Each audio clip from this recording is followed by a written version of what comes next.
1942-এর 29শে September Tamluk শহরের দিকে কয়েকটি পথ ধরে মিছিল এগিয়ে চলেছে।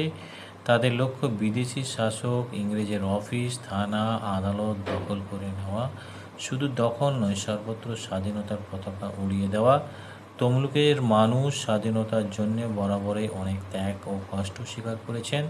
কেবল পুরুষেরা নয়, নারীরাও ঘর ছেড়ে বাইরে এসে সকলকে জাগিয়েছেন।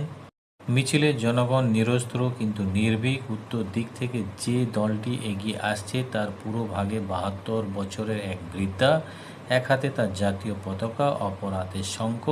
মিছিলের সামনে কে ওই বৃদ্ধা? ইনি মাতঙ্গিনী হাজরা। সবাই তাকে গান্ধী বুড়ি নামেই চেনে।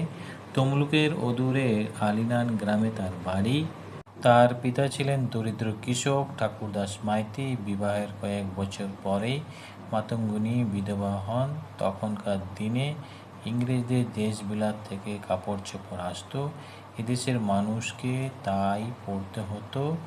মাতঙ্গিনী চরকায় সুতো কাটতেন, অন্যদের শেখাতেন, সবাইকে দেশি জিনিস ব্যবহার করতে বলতেন। দেশের মানুষ যাতে লবণ পর্যন্ত তৈরি করতে না পারে, ইংরেজরা সেই জন্যে আইন করেছিল। লবণ আইন ভঙ্গ আন্দোলনেও মাতঙ্গিনী অংশ নিয়েছিলেন। ইংরেজরা তাকে কয়েক মাস জেলে বন্দি করে রেখেছিল।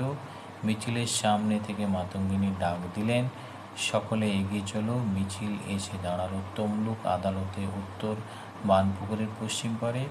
সামনে থেকে পুলিশের হাঁকল, তোমরা আর এগিয়েও না, ফিরে যাও, নইলে আমরা গুলি চালাবো।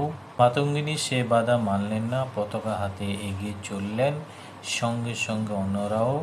বালক লক্ষ্মীনারায়ণ দাস দৌড়ে গিয়ে পুলিশের হাত থেকে বন্দুক ছিনিয়ে নিল। পুলিশের হাতের বন্দুক গর্জে উঠল। মাতঙ্গিনী গুলিবিদ্ধ হলেও মিছিলে অনুগামী সকলকে এগিয়ে যাওয়ার জন্য উৎসাহ দিতে থাকেন। গুলির পর গুলি, মাতঙ্গিনী লুটিয়ে পড়লেন, কিন্তু তখনও হাতের পতাকা ছাড়লেন না। বয়সে প্রবীণা, সাহসী নবীনা, এই যুগের বীরাঙ্গনা মাতঙ্গিনী শহীদ হলেন। মিছিলের লক্ষ্মীনারায়ণ দাস, পুরী মাধব প্রামাণিক, জীবনচন্দ্র বেরা, নগেন্দ্রনাথ সামন্ত গুলির আঘাতে মৃত্যুবরণ করলেন। অন্যান্য পথে এগিয়ে আসা মিছিলেও অনেক মৃত্যু হলো।